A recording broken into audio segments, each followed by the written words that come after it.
da própria... o contrato temporário não sabe se vai ter a manutenção do trabalho. Não consegue ter uma perspectiva de futuro. Falta de benefícios, férias, 13º, licença para motivo de doença, né? Como o Carrinhos também já falou sobre isso. Não tem estabilidade, limitação de direitos.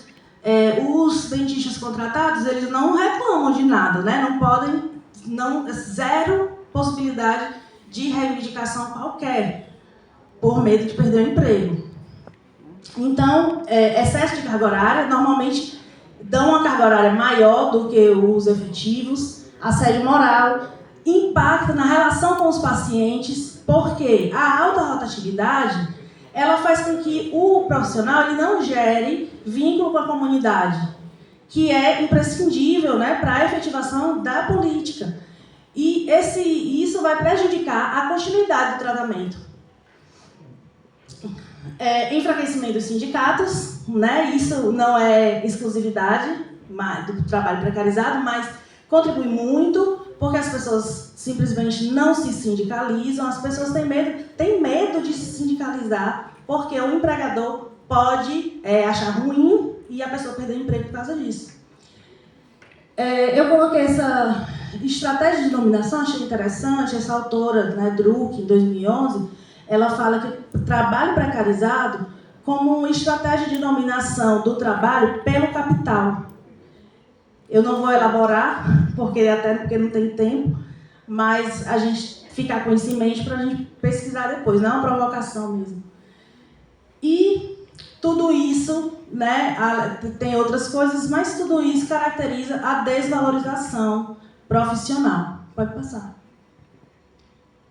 Pode passar. Além do trabalho precarizado e dos baixos salários, né, que a gente depois eu vou falar mais sobre isso, existem uma desvalorização também as más condições de trabalho.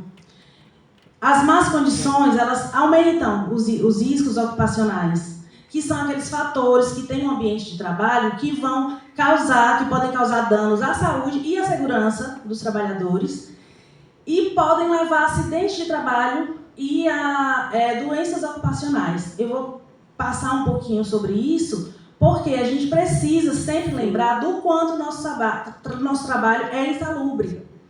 Muitas vezes isso passa batido e as pessoas acham que o que acontece se naturaliza as doenças ocupacionais, né? Pode passar. Então, falando bem rapidamente, a gente tem riscos físicos, que é causado pelo barulho de compressor, e também por efeito da radiação ionizante. E aí vocês vejam, né, nesse dado, 64,3% dos dentistas têm desconforto auditivo, sendo que 21% já tem perda auditiva induzida por ruído. Alguém aqui tem desconforto auditivo? Do pessoal que trabalha no atendimento clínico? Assim, eu tenho também. E a gente não faz, né? Eu não fiz ainda, estou errada também nisso, audiometria anual, que é obrigatória fazer, mas a gente acaba naturalizando realmente, a pessoa não está escutando direito, mas nem acha que é por causa do trabalho, acha que é por causa de outros motivos, né? Pode passar. Dosímetro, quase ninguém usa, né? E o controle periódico da radiação também, muito menos. Temos riscos químicos pela manipulação dos materiais, que podem causar dermatite de contato, pode causar irritação no olho, pode causar até problemas respiratórios graves. Pode passar. Os riscos biológicos são os principais por conta nosso contato direto, né, com os fluidos orgânicos, que a gente abre a possibilidade de contaminação, principalmente pela manipulação de material perfuro-cortante. E aqui eu estou falando não só do dentista, mas da equipe toda, né, porque ASB e TSB, talvez na limpeza dos instrumentais, talvez esse risco seja aumentado. Não tenho esse dado, mas, né, é um achismo mesmo, desculpem. O que a gente tem, 13% do total de acidentes com exposição a material biológico, ele foi notificado por dentistas. Sendo que esse dado, existe uma subnotificação muito grande. Quem trabalha aqui com atendimento clínico, que já teve um acidente com material biológico, um pérfuro cortante? Quem já teve? Então, quem foi que notificou no Sinan?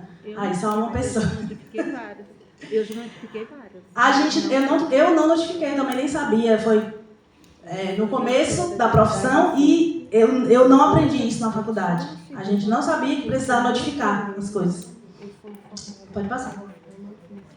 Riscos ergonômicos, também eu acredito que quase todo mundo tenha, né? Por posturas, pela postura que a gente fica. 81% dos dentistas têm dor musculoesquelética. Gente, 81%, né? Não é qualquer dado, é muita coisa. E sendo que na coluna cervical, na cervicalgia estão 73%. Quem é que tem aqui alguma dor musculoesquelética? Não, todo mundo. Todo mundo. E não é por acaso. Isso é insalubridade no trabalho, né? Não é porque a gente está envelhecendo, não. Claro que ajuda, né? A idade vai ajudando também. Mas isso é insalubridade. Pode passar. Os dentistas, eles estão entre as primeiras categorias que pedem afastamento do trabalho por doença. Então, assim, isso prejudica o profissional, logicamente, que está adoecido, prejudica o serviço, prejudica a população. Porque uma coisa vai levando a outra, né? As coisas estão interligadas. E por isso que eu estou falando tanto aqui dessa questão da insalubridade, dos riscos ocupacionais, porque isso é pouco falado. Muita gente não lembra que as más condições de trabalho que levam a essas doenças são também desvalorização do trabalho. Pode passar. Não, desculpa. Volta um pouquinho. Por último, os riscos psicossociais, que são causados pela sobrecarga emocional, sobrecarga de trabalho, a própria precarização, né, o estresse, o contato direto com o sofrimento humano. Então, vejam, 40% dos dentistas sofrem de burnout. 40%, né? É quase a metade. Uma doença grave como é o burnout. Pode passar. E aí, vamos falar dos baixos salários agora, né? Eu coloquei um valor aí porque em muitos municípios está pagando isso, R$2.000 para 40 horas. Em Sergipe, nós temos 75 municípios. Somente 5 municípios pagam o valor do piso atual. E os demais, nós temos 3 municípios que pagam um salário mínimo para 40 horas. É um dado assim, absurdo. E eu sei que isso não acontece só em Sergipe, né? Em Alagoas também, né, Juliana? Então, nós temos, assim, parece que a gente está exagerando, parece que não é verdade, mas é verdade. E os colegas estão realmente adoecidos também pela falta, né, de condições de se manter uma saúde, lazer, educação, uma qualidade de vida que a gente não está tendo. E tem a cobrança da carga horária também. Tem que cumprir as 40 horas. Tem que cumprir as 40 horas. Né? Porque assim, existem, há muito tempo existiram aqueles acordos, né? A pessoa vai só um dia, mas isso não tem mais não, gente. O Ministério Público está caindo em cima realmente dos municípios e está todo mundo com um ponto eletrônico agora. Então a pessoa que recebia um salário mínimo e dava um dia na semana e achava que estava ok, achava que estava tudo bem, porque também não estava cumprindo 40 horas, agora está cumprindo. Então, assim, ficou muito mais preocupante, né? Ficou péssimo. Passando quase o dedo, né? Pode passar. E aí, como é que a gente vai levar a valorização desses trabalhadores? Os trabalhadores precisam de vínculo de trabalho desprecarizados, né? Precisa de concurso público, precisa de ambiente de trabalho saudável, precisa de planos de carreiras para ter benefícios, né, também que em outros vínculos não tem. Precisa da carreira interfederativa do SUS, como o Carrijo trouxe, né, a importância de que Muita gente não entende, talvez, a importância disso, mas a gente vai chegar lá. Precisa de salários dignos e precisa de sindicatos fortes. Pode passar. Como é que a gente tem salário digno? Começa pelo piso salarial, né? E a gente tem a lei 3.999, que a gente já falou aqui, foi congelada, né, em 2022. Só que a grande maioria dos municípios, a grande maioria, não paga sequer esse piso. Como eu falei, né, tem gente pagando até um salário mínimo. E aí a gente está agora nessa luta pelo piso salarial, pela atualização. Tem 2 projetos de lei que estabelecem essa atualização da lei anterior.